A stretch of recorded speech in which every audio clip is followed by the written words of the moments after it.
think?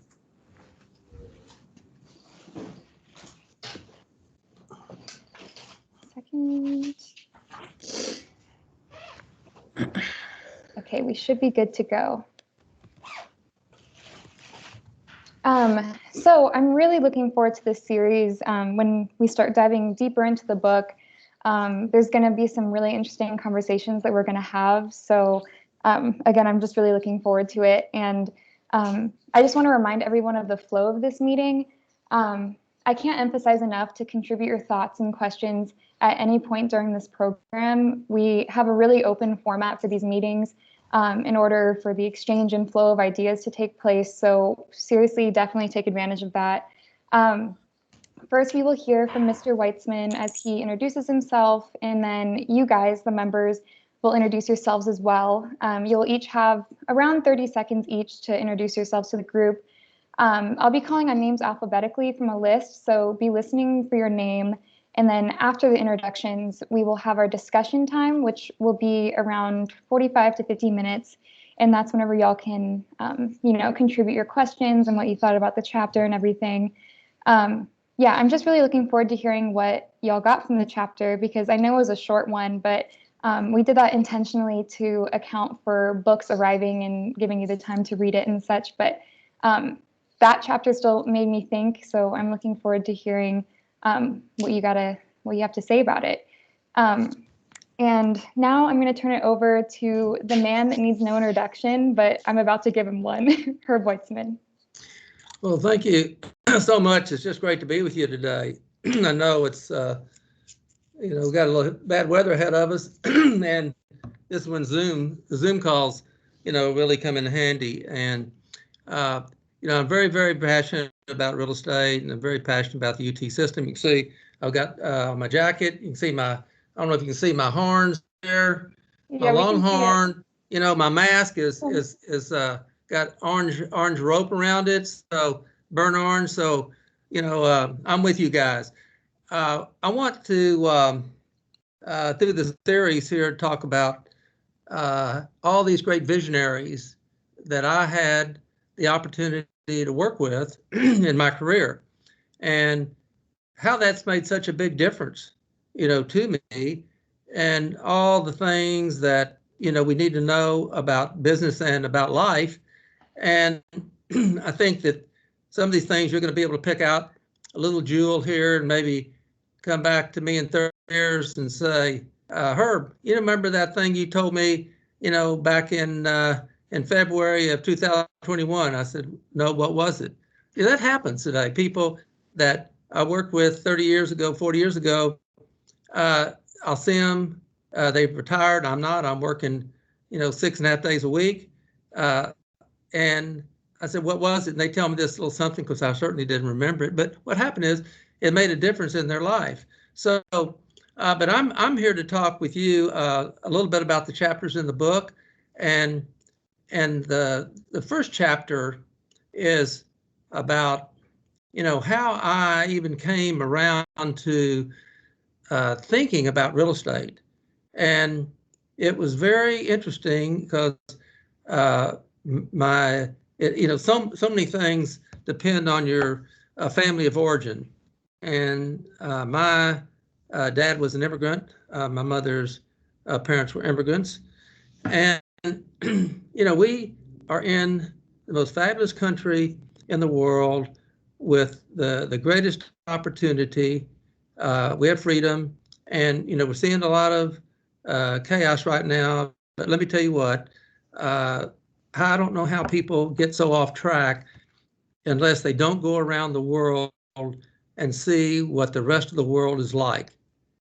And if you do, like I've been around the world, and you see the lack of opportunity, the underdevelopment countries, you see so many things, and you have to do that to appreciate what we have here. And it seems to me that some of these people that are unhappy with our system, they maybe have been out of their state once or twice, or maybe haven't ever been in more than 5 states in the country. And that's pretty sad, because they need to to get educated better and understand the wonderful country that we have. We've got the best hospitals in the world. We've got the best universities in the world. We've got the best people in the world. We're so diversified, and we work together, and we have the best technology in the world, and we have the best government in the world. And so I just wanted to say that, y'all have such a wonderful opportunity, and I want to help you in your field. And one thing that I want y'all I want to light the spark with you, hopefully, to get you thinking about ownership. Because whether you end up in another field, whether you decide to go into medicine and get out of real estate, or go into technology and get out of real estate, all those things are options. We don't know which path that life leads us. Things happen, but one thing about it is that real estate is a wonderful thing in this country. Some countries don't permit ownership of land. Some countries don't permit foreign countries to have any ownership of property. This is just a great gift with great incentives built into our democratic economy, where real estate is a huge part of the economic industry, with all the construction, building, and homes. So, on the topic of origin of my thinking about real estate, Arden, I don't want to speak too long here, but I want to basically say, that it was something that my father did when I was about 5 years old, and we lived in a rental house about a block from my mother and dad's store in the inner city at Rawson Hall. The store was called the Family Store, and and he said, "Son, you want to go with me to walk around and collect the rent?" And I said, "What is that?"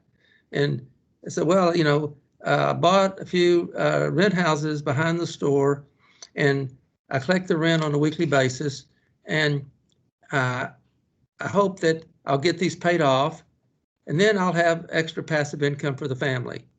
Because our little store at Rawson Hall was basically a walk-up store. People over there, a lot of them didn't have cars, and there's no parking. The store was at the curb. And so, if they didn't do business on Saturday after 12 o'clock noon, because there were 600 people that worked at the Fishburne's Laundry across the street that got paid, and they would come over to my mom and dad, who worked together in the store by themselves every day. And what I saw is that they were open every Saturday night in that store, because Fishburne's Laundry across the street got paid at noon, and they were there, doing money orders and with the family, helping them with whatever they needed. And they took care of 3 generations of families. But when I was with my dad that day, I saw, him go around. He got, the whether it was check or cash, he would pick up the rent, and I understood the concept of real estate, that it became a passive income, and that was the spark that I said, I want to consider real estate. And my dad was very limited. He had a high school education, and the world has changed from the standpoint of capital markets and real estate today. We're in the best city in the United States of America from a real estate standpoint, and this state is one of the great states in the country, and we're part of the state with the city, and the state is one of the best in the world, and the growth potential here. So you have got an unbelievable opportunity ahead of you. So I'll stop there. That was where my spark got lit, and then how it all developed out, we'll talk about that later. Okay? Thank you for that introduction. I think that gives us a really good overview of what Chapter 1 discussed, and kind of it gets the gears turning a little bit for beginning your career like how you start getting interested in real estate, stuff like that. So now we're going to turn it over to our members. I'm going to go again alphabetically introducing y'all. So yeah, again, just 30 seconds. You can just say anything you would like us to know about you. So starting with Abhishek. Hello everyone, my name is Abhishek Shatriya and I'm doing my Masters in Finance at UT Dallas and I'm a CFA Level 1 candidate. Uh, I'm a Bachelor's in Business Administration graduate and I used to own a firm in India. I used to deal in cars. So pretty much what I like further about real estate will be investing because I have done that for a whole year. Thank you. Okay, Thank you. so go ahead. Oh, no, were you about to say something? No, I'm just gonna just, Okay, I was not. got it. So next is my Vice President, Alejandro. Hi everyone, my name is Alejandra Jimenez. I'm a junior studying finance here with a concentration in real estate. This is my first semester being a VP of the real estate club. I'm extremely excited. Besides that, I'm working an internship with JLL. Right now I work on their senior housing team and I do market research for them. I've really been enjoying that.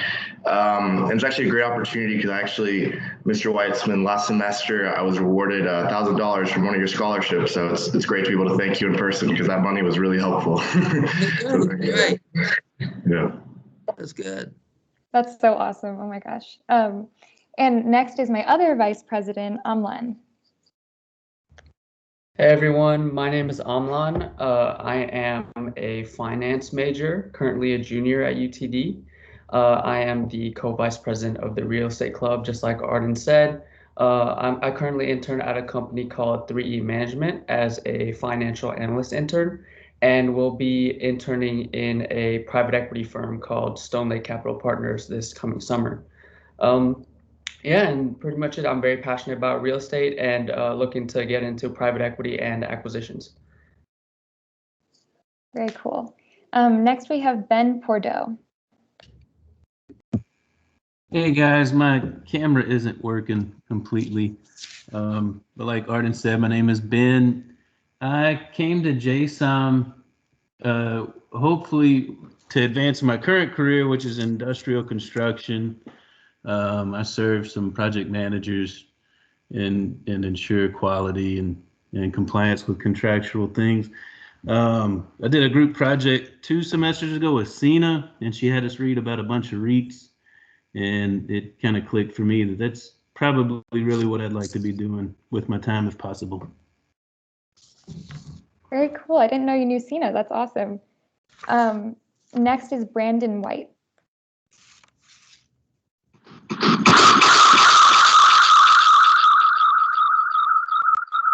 I'm trying to see where Brandon is. Is he Yeah, on? Brandon, I think your micro might be malfunctioning a little bit.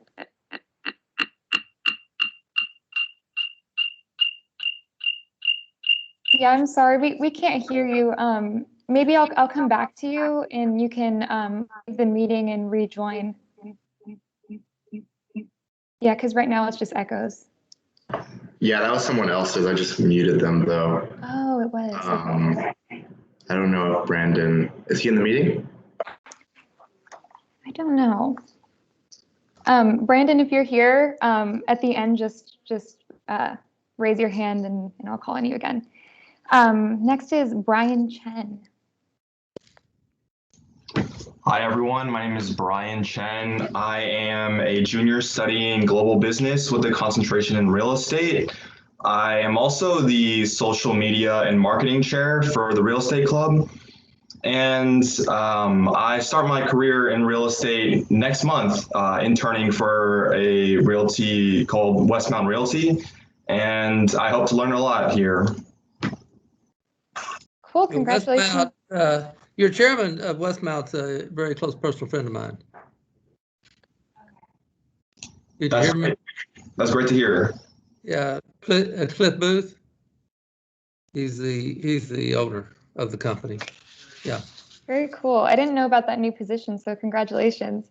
Next is Carlos Lopez. Hello, my name is Carlos Lopez. I am a senior and a finance major. I'm looking forward to a career as a financial analyst and possibly private equity. I actually did spend a few years in the semiconductor industry before coming back to school full time. Thanks. Cool, nice to meet you. Next we have Hip Vu.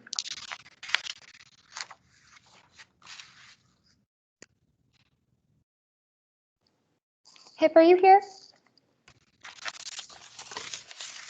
If you are, just raise your hand at the end and I'll call on you.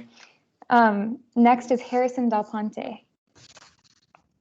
Hello, I'm Harrison Del Ponte. I'm a McDermott Scholar at UTD. I'm a sophomore studying mechanical engineering, which is a little bit different than I guess most of the people on this call, but I've always been interested in real estate and I'm excited to learn more. In high school, I had an internship at a wealth management firm and that introduced me to some of the basics of real estate and got me interested in it. And I've been reading about it and I'm excited for this series. So thanks. Good to have you. Cool. So cool to have a mechanical engineering major. I think we have a couple of those in our group. So yeah, thanks for being here. Next we have Isis Vidal.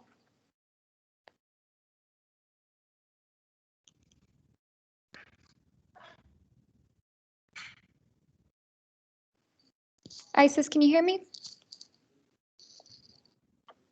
Yes, I her. can. Oh. I was muted. Can you guys hear me? Can't hear her. Yeah, sorry, we can't hear you.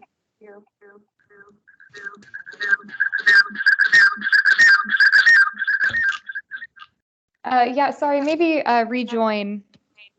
Sorry about that. Next we have JB Garza. Can everybody hear me okay? Yep. Yes. Can you hear me? Sure can. Okay, just checking. So I'm in the energy management program, a grad school student with a focus on renewable energy. I am a commercial real estate broker, own my own brokerage, primarily work with developers, helping finding them financing and land for their projects. And looking forward to becoming a developer someday soon. So looking to learn more about kind of how you brought yourself up in different stages and learn some wisdom from you. Cool. And JB, if I'm not mistaken, you owned your own residential brokerage, right? Yeah, I did. I studied finance at UT in Austin, and then I had a residential brokerage down in Austin, and then I moved back to Dallas, and had a mergers and acquisitions company for a while, and went to SMU and did an MBA, and then got another degree back at UT in Austin in technology commercialization. Cool. Before this one. Very awesome. So this one's on the commercial side, though. Awesome. Next we have Jonathan Chang. Hi, can you guys hear me? Yes. All right, awesome. Good morning, guys. I'm Jonathan Chang. I'm a junior ITS major under JSOM. I work full time at Capital One. I work with computers, basically. I used to be in the medical field, but I quickly realized that it wasn't the best. It wasn't the best path for my long-term ambitions, and so I pivoted into tech. My spark in real estate was actually really similar to Mr. Wheatsman's, wherein my dad owns a couple of multifamilies, and I helped him maintain them growing up, and I always saw all the work that he had to put into it, and all of the rewards that he also received from it. I'm excited to be here. It's an honor to meet a bunch of ambitious students. So yeah, I'm happy to be here. Thank you. Next is Joseph Salmoran. Hello guys, can you guys hear me? Yes. Okay, cool. Okay, so my name is Joseph. I'm a senior at UTD. I'm about to graduate here in May, hopefully. Right now, I am helping my dad develop single-family homes here in North Texas. Right now, a couple of projects that we have going on are just maybe getting into multifamily as well. And I'm trying to see if I should, once I graduate, kind of scale his business up, or maybe just get into multifamily in asset management. But other than that, I'm just happy to be here. Same thing, kind of just excited to learn about the book and just get to know everybody. Awesome, thank you. Next, I don't want to mispronounce your last name, but Lisa Carella? It's Carella. Sorry. That's okay. I've heard it all before. My name is Lisa Carella. I just want to say thank you for selecting me. I'm really excited to be a part of this program. I'm pursuing my MBA here at UTD. I also went to UTD for my undergraduate degree, so had to come back for some more. I got bit by the real estate bug a couple years ago. I bought my first home, and it's now a rental property, so that's just kind of sparked my my passion for real estate. So I'm really excited I'm kind of in the starting phases of learning what else is out there. So I'm especially excited to hear about the commercial real estate side and just see what opportunities there are. So thank you. Thank you. Next, we have Lorenzo De Leon.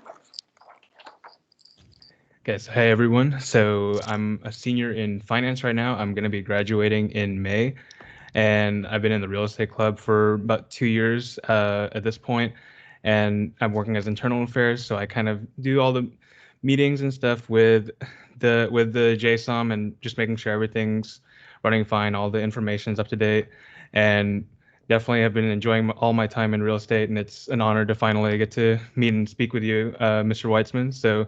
And thank you again for the series. Well, thank you. Next, we have Nagasai Balakavi. Yes. Yes, hi. You can call me Anusha. I have a really long name, but yes, I'm Anusha, and I'm a grad student at JSOM, and my major is business analytics. So I'd like to kind of learn more about commercial real estate. I've always wanted to learn, and I didn't know where to start. And my dad was very much into real estate, but he didn't teach much and wanted me to learn on my own. and then I bought this book called Property Management for Dummies. I was like, okay, I'm going to buy this book and then start reading. And again, I wanted this program was with Mr. Weitzman, and then why would you not apply for this program, right? So it's more from that perspective, and I'm really glad to be here, and only wanting to learn more and kind of take my analytics interest, also combine it with the domain that is real estate here, the commercial real estate, and then see what I can do here. So very interested to be here and very excited to kind of discuss more about the book and the experience that Mr. Weitzman had with Dallas commercial real estate. So thank you guys. Yeah. Thank you. Thank you. Next, we have Feng Vu. Hello, everyone. My name is Feng Vu. I'm a junior studying marketing with a concentration in sales. My family has a family business with some rental property in Vietnam and in the States. And that's why that sparked the interest in real estate for me. And then last semester, I took Intro to Sale with Dr. Gurry, and it sparked my interest more. So right now I'm studying for my real estate license, and I hope to get into the real estate development world like later on in the future. But yes, thank you so much for having me here. Thank you, and good luck on getting your real estate license. That's awesome. Thank you so much. Yeah, next we have Sanchita Sharma. Hey guys, I hope everyone can hear me. Might sound like I'm in a tunnel, but I'm currently a junior and I'm also a finance major, and I recently decided to start my real estate journey. It's pretty recent. Just like I'm in the process of acquiring my real estate license, and I'm also interning for Link Commercial Realty. So overall, I'm just really excited to learn and grow, and overall just happy to be here. Yeah. Thanks so much. Next we have Sina. Hello, everybody. Hello, Mr. Weitzman. My name is Sina. I'm an international student from Germany. from where I have an undergrad degree in real estate, and I also have a degree in construction and property management. So real estate really has been a big topic in my life for quite a while now. Here at UTD, I do an MBA and a master in finance, and I do, of course, concentrate in real estate. With the Real Estate Club, I'm a marketing and social media officer since now this recent semester. And I'm also a Cornet Scholar, which I'm really proud and happy about. I am working right now here in Dallas at International Capital. Mr. Weitzman, I think you recently looked at one of our land parcels up in Princeton. Yes, ma'am. That's actually correct. Yeah, right. So no, I just wanted to thank you for putting this on, and I'm excited that everybody here is so passionate about real estate, and I'm excited that Ben, I could bring you to be passionate about real estate. That really feels awesome. Thank you. Thank you very much. You cursed me with the bug. Yeah. Yeah. Oh my gosh. Yeah. Next we have Tyler Cook.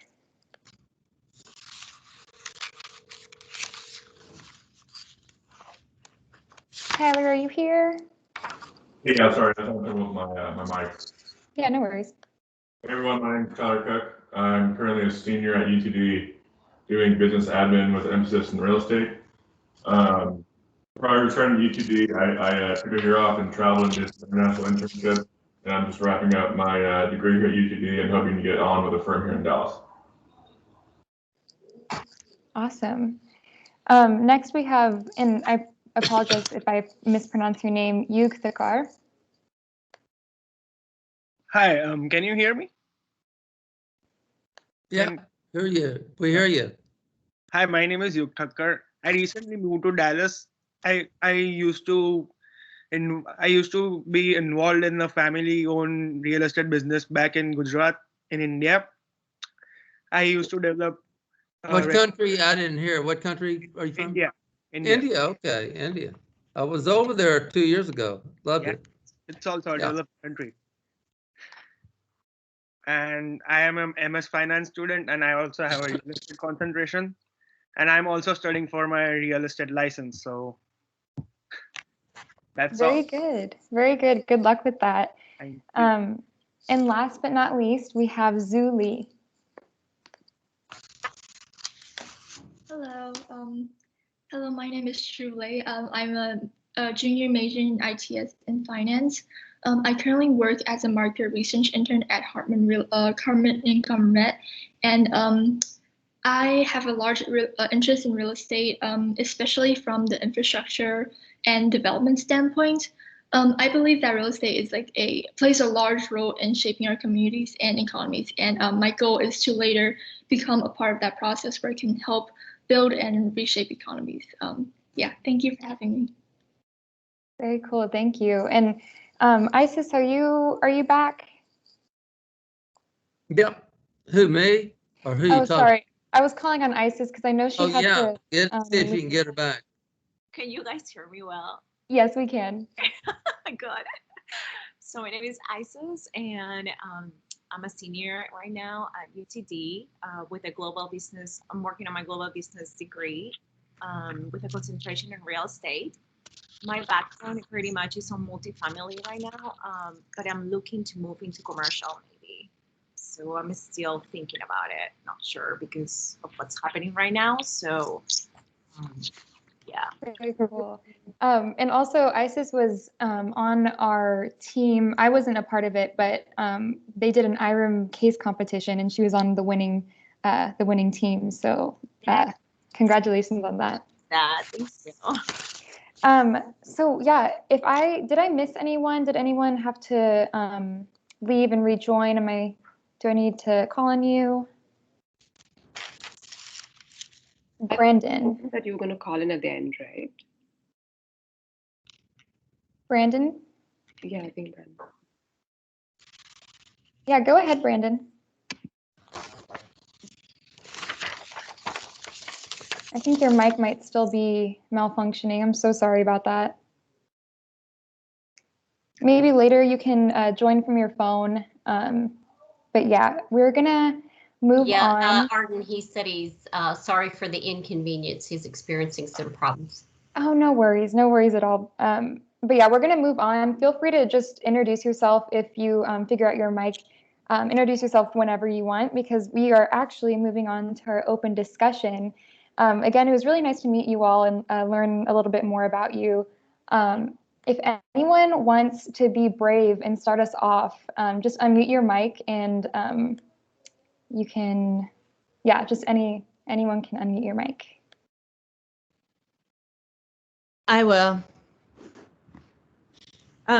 It was really interesting to read the first chapter of your book because I grew up in Louisville. I've lived in the DFW area my whole life, but my parents moved down here from Michigan in the 80s. So when I hear their stories about growing up, I'm not hearing about Dallas and what it was like when they were kids. So it was really fascinating to hear. I mean, it sounds like a whole different world compared to the Dallas that we see and we know and love today.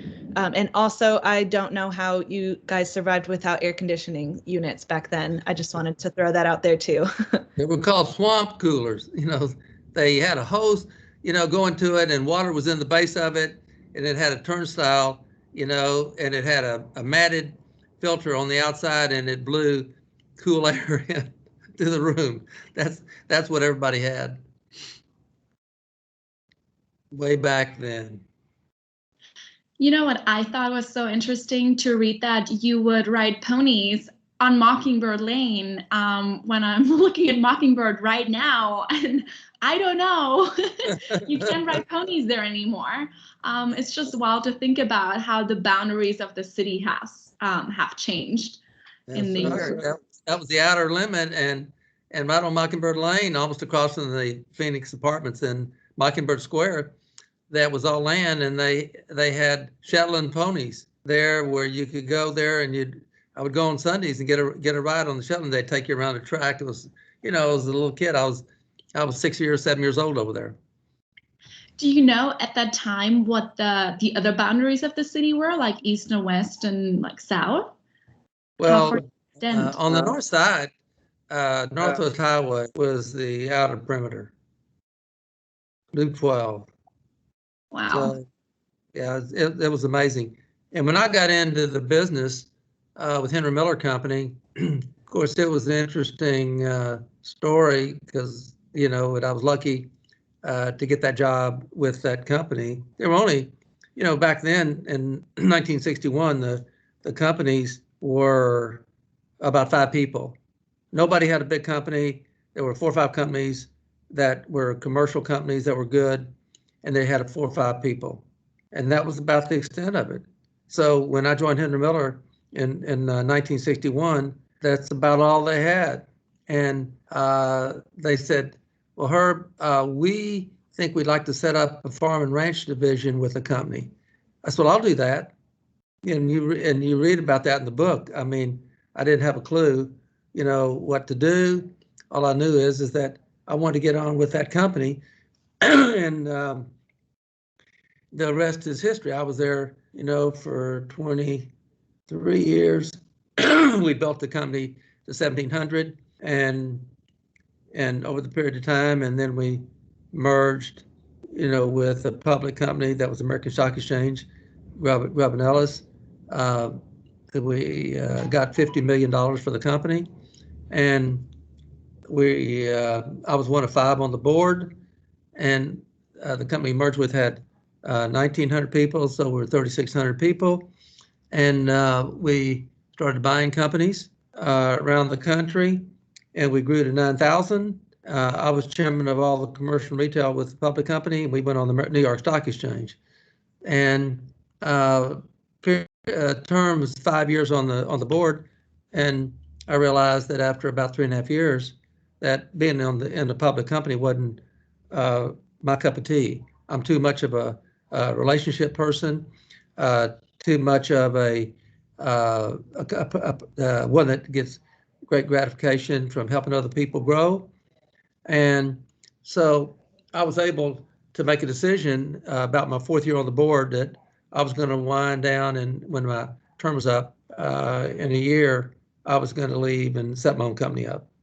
But, you know, we had 9,000 people. It was, I had to ask myself the question. I never turned down an opportunity to grow. And I said, when we went for the merger, and they came to us in 1979, and it wasn't a fit, but they had to change we were doing more things right than they were. And they were public and we were private. But I had a goal, you know, Henry Miller gave me an opportunity to come into the platform, and I always, I didn't take that lightly, and my responsibility to the company to make a profit with the company. And so I was able to, you know, be supportive of when Henry Miller had a major stake in the company. They owned the majority. I became a 10% partner, and he was going to have a payday because, you know, he was always putting money back into the brokerage company to grow it. And sometimes we had profits, sometimes we didn't. But he sponsored that growth and never said no to me. Every time I said, you know, I think we can do this or we can do that. And he just said, okay, you know, go do it. And I was very, very fortunate. One thing I think I want to share with y'all is it's just not any company that you get with. It's a company that, you know, has done things. If they're very small and haven't tried new things, you're going to get blocked. You're going to probably be in a situation where you're not going to be able to learn as fast as you want to learn because the head of the company has limited himself. So when you go to ask, well, I want to do this or do that, if someone didn't have a big vision, if that person wasn't a big person, and that person wasn't to invest in you, and sometimes time, but also money, as you grow, because it takes capital to grow, and you know you might hinder yourself. So you have to really look at who are the growth companies and what have they done. In other words, I don't think. Now I'm going to put some governors on that. I don't think that it would be good for you to go with a company like Gerald Hines, you know, who's maybe one of the biggest office developers in the country. The reason is that you're not learning what you need to learn in the basics. You're being a person that's on a team that might be a part of this big building, but it's out of the grasp of what you have a chance to do. You're not learning how you can end up owning real estate because, you know, very few individuals own, you know, $50 million properties or $100 million properties because the equity is required, and that equity, it will get you maybe in a partnership after you have a lot of experience and you've proven yourself, but you're not going to be able to keep that property. You know, who puts up the money makes the rules, and their money is typically funds. Fund money or, you know, a REIT that is also public. It's not like it's an individual that's putting up that money for you. And so they play a shorter term game. There's a short shelf life on that money that they get from the public. So, you know, I want y'all to, you know, develop a plan along the way, I think, to play long term, but be able to own real estate. So what does that mean? That doesn't mean you're going out to build, you know, a young man said, I want to be in apartments like my father. That doesn't mean you're going out to build a 300 unit project. That means that maybe you start off with a duplex that you can afford and handle yourself and learn the business. Or, you know, in an industrial building, you're not building a 1 million square foot warehouse for Amazon. It might be that you're you know, buying a 3,000 foot warehouse and getting experience with all the processes. The processes are basically the same, and what you have to learn is to realize you're going to eat and you're going to have food on the table, and you're going to be able to work through any issue if you assess the risk right. and so you start small, you're going to be able to handle that small investment. But what's important is not to wait 10 or 15 or 20 years to do it. I started I bought my first property on terms, TERMS. People, hi, Julie. I saw Julie there. I just saw her. Hi there. I wanted to say hi to you. Good to see you. So you wanna start early, like some of you have said. It's very exciting. A few of you have bought rental property. I started the same way, but I decided rental property wasn't the way I wanted to go, and but I was able to do that and handle that financially. But then I moved into small deals in commercial. So, but that's we'll go ahead and let somebody ask another question. Yeah, Hi, Herb. Sorry, I was on mute. Good to see you. Thank you for your time today. Oh, happy to be here, Julie. I was going to say something stood out to me what you said. You said that you might start a new job and you won't be able to learn as fast as you want to. I think that's what you said. Mm-hmm. And it reminded me of a quote from chapter 1 on page 3. It says, let me see if I can find it. As an 11-year-old, I sensed that there was a big town wrapped around me, but I hadn't experienced much of it beyond the borders of our neighborhood. And that kind of made me think about entering the real estate industry, because in many ways, entering the industry feels like there's a big industry wrapped around you, but maybe there's so much to learn and experience, which can get overwhelming. And I know a few members might be in a new city post-grad, which is also a huge learning curve. So my question is, how did you familiarize yourself with the industry, with the city, and how did you break that barrier so early in your career? Well, even until I got back from graduation from the University of Texas and was starting the real estate business, I really had not had the time to even begin to know Dallas. I grew up inner city, moved to East Dallas when I was 6 years old, moved to Park Cities when I was 11 years old, and went to high school, went to University of Texas, lived in North Dallas, and came back. At that point, what I realized was by getting in in fact, my dad was very upset, by me going into the brokerage business because my roommate was a engineer, and he got a very high paying job. My dad, he was 1 year ahead of me at Texas Instruments, and high paying was relative then. And he was amazed at what my friend Bobby was paid.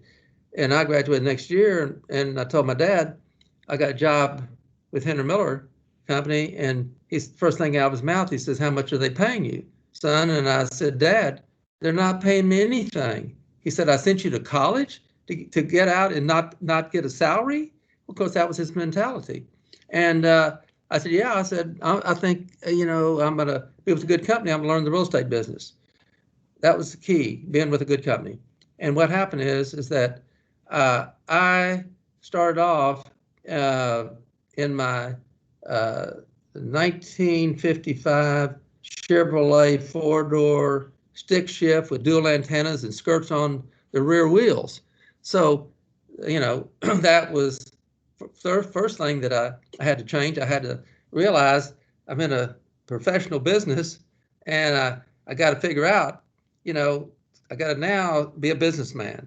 So I, very quickly after Henry Miller saw that car, and he asked me, "Herb, is this the car you're going to use for real estate?" I says, "No, Mr. Miller, I'm right now got an order in for a Chevy 2, a brand new one." So I had to, kind of bob and weave a little bit to get adjusted. I thought in the brokerage business, I was sure after I sat at these meetings where 6, 7 people, I think I was the 6th guy. We'd have breakfast at a building downtown every Monday morning, sat around a round table, and I would these other guys who are all old enough to be my father would talk about their deals. Well, I started to feel more and more insecure, and that manifested itself into butterflies in my stomach. Now, I played sports all my life, and every time before a game, you get butterflies. Well, these butterflies, after 6 months they were there, they didn't go away. And after a year, I said, I must have an ulcer. So I go to the doctor. He said, no, you're fine, after a barium test. Well, what happens, you got to adjust mentally to the risk of not making much money, but laying the foundation for your future career. And what is, I lived at home. I never saw my parents because, my dad left at about 6:30 in the morning to go to the store and have breakfast. He goes with his brother-in-law to have breakfast, and my dad would go to bed at 8:30 or 9, and I would get home about midnight. So I would go to work about 9 in the morning, 8:30, but I would work late, and that's where I did all my research at night. But I did so much driving. I was starting off with farms and ranches. I mean, I knew most of the, who owned all the properties around the north end of Dallas, particularly. And I was, you don't go into something and say, okay, that's it. It evolves, and in real estate, you'll see an opportunity to work in so many areas. From farmland, then I would take a property to someone, and they'd say, I don't want to be in a passive investment. I want an income property. Can you handle that? Yes. So then I started doing research and driving for income properties. Another client says, I'm not interested in land as passive, but I got my company here and I'm outgrowing my space. Can you help me with an industrial deal? Yes. Everybody did everything. I never said no, ever. And so every one of those times I said yes, it caused me to learn more and more, because I used a little tiny model. The model was that I looked and I said, where do I want to be in 5 years? And I said, how am I going to get there? I'm going to get there because if these guys in the company that are around me, all old enough to be my father and all successful with Henry Miller, but I see when they come in and I see when they go home. If I'm working 50% more than they are, I'm picking up a half a year of knowledge. Every year I'm competing with them, and I'm getting current on every piece of dirt. I didn't just go out on Greenville Avenue and say, I'm going to go research a couple of properties. I'd research that night the whole street. I found out who owned every piece. Then that evolved into another phenomenon that happened, where, I caught the front end of the franchising business. I got a hold of Colonel Sanders. I drove him around 2 times personally with the new owners of Kentucky Fried Chicken, and that was in that account, got me, Jack in the Box account, that got me Baskin Robbins account, that got me the Dunkin' Donut account, that got me, Crystal Hamburgers account that came here and went out. Nobody liked the 10-cent little hamburger with onions on it, so they closed up. But what had happened? One thing led to another, but it was the research that I had to do by you asking me, well, how do you get started? There was the carrot out here in the brokerage business. I had butterflies for the first 2 years, but then the knowledge that I was getting and the confidence I was getting, with listening to the guys in the round table, but also my personal experience talking to owners, I became more and more confident every day because I was gaining more and more knowledge. You don't learn real estate out of the book. It's eye to eye, it's face to face, and it's out there talking to owners of property and knowledge of the value of the real estate, because it changes. There's always a passive owner or an active owner that when you're going down the street to research it for a client, the prices range because there was no CoStar, there was no technology. You had to be out there getting the current value. And once you did that whole street, you were the expert on Greenville Avenue. Nobody knew more than you did at that time. So how do you turn the time and effort into lemonade? Well, every prospect that you talk to that owns real estate, they want to own more, or they will sell, or they need your help to make a lease. There's business in about 3 or 4 key ways on everybody that owns a real estate property. And so that was, I spent all this time because I loved it. I was a sponge learning. I love to research and learn about values. And then every time I drove, I would look, and I was also studying every piece of property. I don't know if you do that. I would drive and I would see, well, if Jack in the Box was there, you know, how far were they from the front of the, what was their setback? How did they park it? You know, how did they, you know, what was the size of their building fitting on the lot? Sometime I would stop and I would go step off. Still have in my trunk. I have a little thing that the handle comes out, it measures. I take it and I'd roll it on the property, and I would stop and I would measure. So now you get to where that property, you know, you learn that's 100-foot property, that's 125, that's 100. You know, you would get so close to on the frontage and the depth. See, so I'm a guy that loves to put his fingerprints on a deal. I still do. Yeah. I don't sit behind a desk running our 260 person company. And, you know, we're developing 16 centers right now around the state. We operate, you know, 280 shopping centers around the state, about 30 million feet. Do not think for 1 second, not 1 second, you can't do the same thing I did. Because y'all are probably all smarter than I was. I didn't have the education you had. I came out of Texas, I barely got out.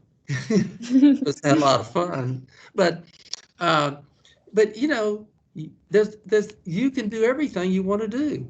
It's just a matter of whether you want to do it. That's such good advice. Such good advice. And I think what I got from that is basically knowledge is power, and just every single opportunity to learn, take it, and then some. So exactly. Thank you for that. And I think JB Garza has a question, and he raised his hand. And I also wanted to remind everyone that the meeting ends at 12:15. So if you have any questions, definitely get them in, because I think we have around 20 minutes left. Can I ask one question before you ask Garza to ask this question? Have y'all had a chance to read like the first couple chapters of the book? Yeah, they've read chapter 1. Okay, you know, that just talked about the decade, you know, that happened, you know, basically in the 60s. And of course, you know, it was a change of the evolution of Dallas growing to be, you know, one of the top cities. It's just the beginning of it, that it was happening with great leaders. So that's good. So, you know, you get into we get into phases of retail and all this other things in other chapters. Okay, go ahead. Very cool. So we have 4 questions left. I saw everyone raise their hand really quickly, but JB, you go ahead. Yeah, sure. It's just kind of a broad question for Mr. Weitzman. I was just wondering, of the things you've done in the past, is there any kind of opportunity that maybe you didn't take, or something you would have done differently that kind of sticks in your mind if you had to do it all over again? Absolutely. You know, if you're not making mistakes, then you're not making decisions. So, you know, if you're not trying new things, you know, you're not going to grow. And what you do is you learn from these mistakes. So you have got to turn yourself in and reinvent yourself to be a decision maker. You know, and to be entrepreneurial like I am. You don't have to be like me. You do it your way. But what happens is that you know, I think your environment is important to get the support, the positive support. And we're so happy to have Arden down at our office. She doesn't sit too far from my office. She doesn't know how I'm going to help her grow, you know, just because she's working with us. Because, you know, I'm still learning. It's like golf. You never capture this business. We just learn all the time. First of all, it's changing. Look what's happened with the pandemic. How we have to change and adapt. So you know, go ahead and get some questions here. So what was Yeah, that I also question? just wanted to add on that. I've only been at Weitzman for I think 3 weeks now, and I've learned so much. So you're very right about that. I think the next person that raised their hand was Zuli. Yes, thank you.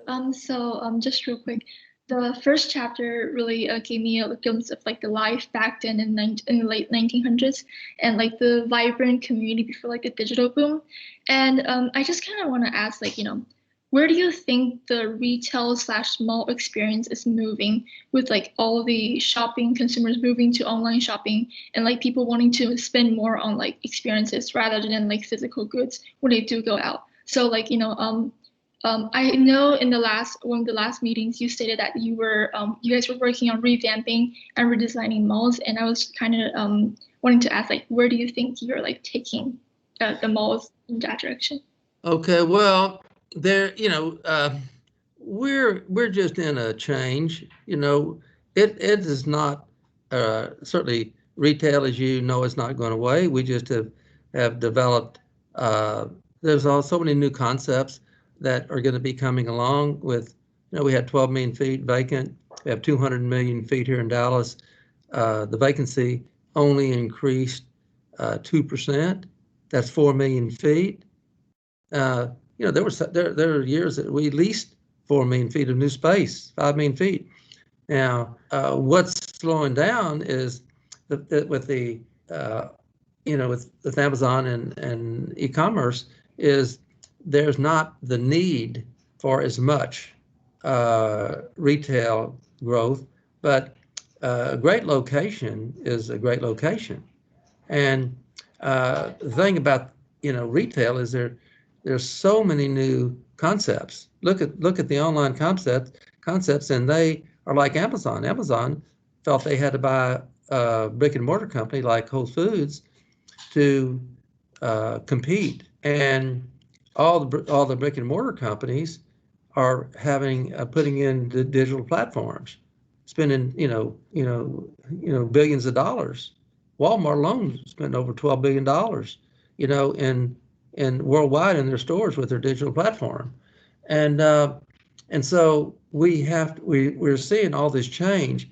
It is this convergence of brick and mortar and online, you know, buying is taking place. It's going to be better. What we worry about is, you know, these people who don't have it or can't afford the digital platform. But you know, we have invested in our own proprietary digital platform where we help all these tenants in our center. We help drive traffic to their stores and to the centers.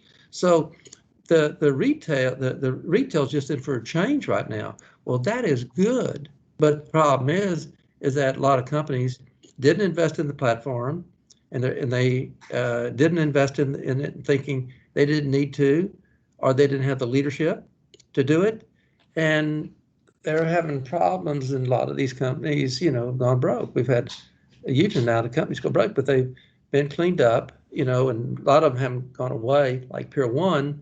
But they have been able to spin off, you know, get their debt released through bankruptcy, and are operating, you know, with a completely new pattern. You know, you saw Outside Equity go by JCPenney's just recently. That's going to, you know, keep the company alive and save, you know, 70 or 80,000 jobs in the country. So I love the fact that the digital platform is here, and Amazon is a massive competitor, but there's so many businesses that you can't, you know, buy what we get out of a store, you can't buy it on Amazon, you know, and one of those is restaurants. Restaurants have saved all of our shopping centers. We've gone from 2 to sometimes 11 restaurants in a center. And those centers are more active now than they've ever been. So what do? You don't sit there and say, okay, you know, we're happy with all the restaurants. No, we're going and we're now with the company, we said, we're going to put a patio in for everybody. So now we're going to have, if they want it, we're going to put it in, the center is going to put it in, not even, have them spend the money. We're going to do it for them, because now we think, okay, people will come to the center and they'll see everybody sitting out on the patio, drinking a cup of coffee, seeing a friend. We're going to have all those colored awnings, that are, they're blue and yellow and red. It's going to be colorful, and so that's a change. That is a change. I haven't wanted to go sit in a restaurant for a year, but I'll go on and sit on a patio and do that all the time. So yeah, I okay. agree. And then next is Joseph. Yes, hi. So one of the things that stood out for me from the first chapter was that you're still friends with some of your elementary school buddies. I just thought that was pretty neat. So with that being said, I found that in my experience, you really can't, especially in real estate, that you can't really do things alone. So I was wondering if you could speak a little bit about building relationships and maintaining those. That's a great question. Well, thank you very much. Because I love teamwork, and of course, I played all sports. So some of my best buddies were, on one team or the other. I played basketball and baseball, but I got hurt in 8th grade. I was a quarterback in 8th grade, and I got hurt. And I said, well, I'm not going to sit this season out. I just got for cheerleader. So, junior high cheerleader and football, and high school cheerleader. But I played baseball and basketball. So those guys today that were crossover guys that we played together, that we bonded, we've stopped meeting over the pandemic here, but we have been meeting. There's about 18 to 19 of us that meet once a month, and we have lunch together. I mean, it's just great to see these guys. And there's relationships that you build in the business, become some of my best friends, early on. But one of the first buildings I bought was on Garland Road. You're not going to believe this. It's probably 55, 56 years ago. Everybody in the group is still living, and I brought some of my high school buddies into it, and we leased it to Kentucky Fried Chicken. It's right on Garland Road, just inside of Northwest Highway, and we still have it. And these guys, that building's been free and clear for 25, 30 years, and they get their checks. And these are old buddies. You stay connected different ways. So I think that relationships are everything. So if you love people, evaluate, your personality. If you love people and you're an outgoing personality, then, there's a part of the real estate business that fits you, and you can really succeed in that area. But if you don't have that personality, then, another part might be better for you, because there's appraisal, there's analytics, all kind of things like that. There's all kind of support positions, and management and asset management and those type of roles that are very, very important. So there's so many different roles that you play. But here's the thing: if you're going to be entrepreneurial, you can't stay in one of those places very long, because you got to get yourself in a position where you can build capital. And you know what I mean? It's hard to put away money on a salary. It's hard to save. You got the rent, the cars, the insurance, this, that, and the other, taxes. You're not able to put too much away. You got to be able to, through your skills, or you make a difference, either to rise up to the company to be the superstar operator of the company, or be able to be probably in the brokerage business and earn $400,000 or $500,000 a year, you'll learn more than lawyers because you're the creative one making the deals and they're documenting it. They get very frustrated about that. To see somebody that it's not as smart as them, be able to earn that much money in the brokerage business if you're good.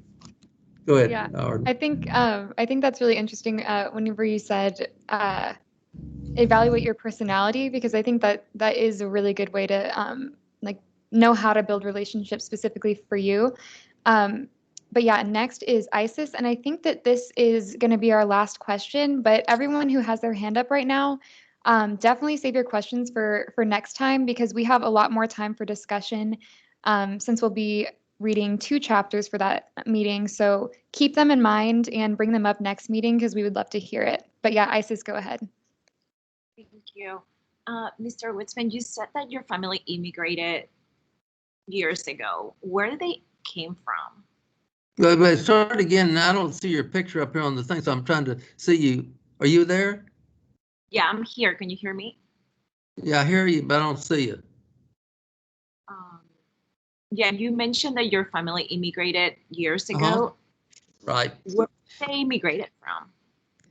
What was that last question? What would you say? Where did they come from? Where they immigrate from? Yes. Poland. Oh, cool. Mm-hmm. Yeah. I was amazed how they came, and at that young, my dad was about 5 or 6. And my mother, parents had come over, they got off the boat in Galveston and entry into the country, and then they went to Beaumont. And they were in Beaumont. My mother had five sisters and a brother. My dad had 2 sisters. So, for them to come to a new country back in the early 1900s was amazing to me.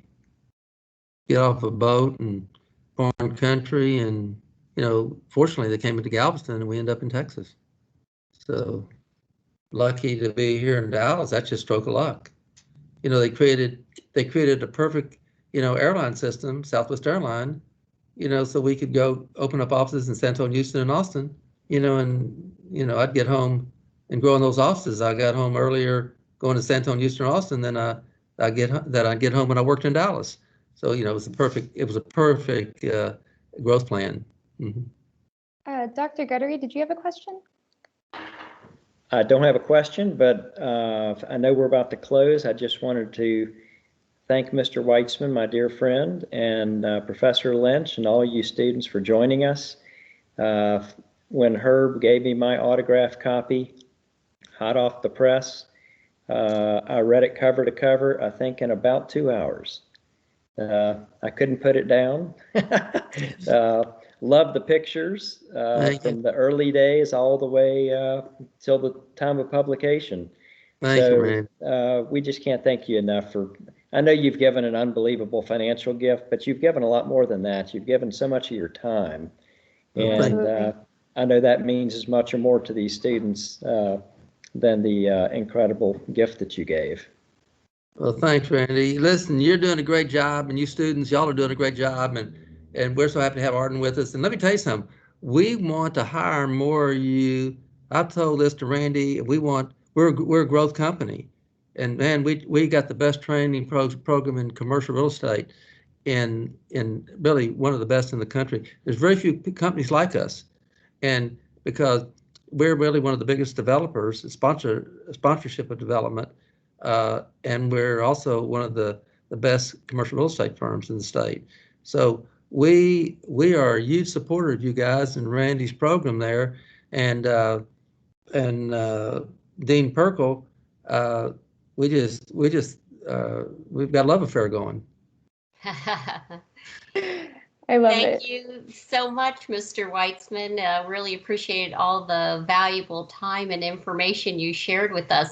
We'd like to capture this moment. Could everybody look forward and smile so we can get a picture of you? Yes. 1, 2, 3. Okay, awesome. And I just, again, wanted to extend my thanks as well to you, Mr. Weitzman, for taking so much time. I know it's a time commitment, but you never fail to disappoint us. And I just wanted to remind everyone that our next meeting is March 12th at the same time, and we'll be reading chapters 2 and 3. So come prepared with those questions. And yeah, just reach out to me if you have any questions, and I will talk to y'all very soon. Keep in touch, but yeah, the next meeting's in a month. I look forward to being with you. Take care. Good to see you, Randy. Good to see you, Bye, Julie. everybody. All right. Take care. Thank you, Arden. everyone.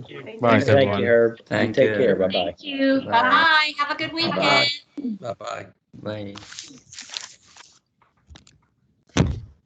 Okay, I think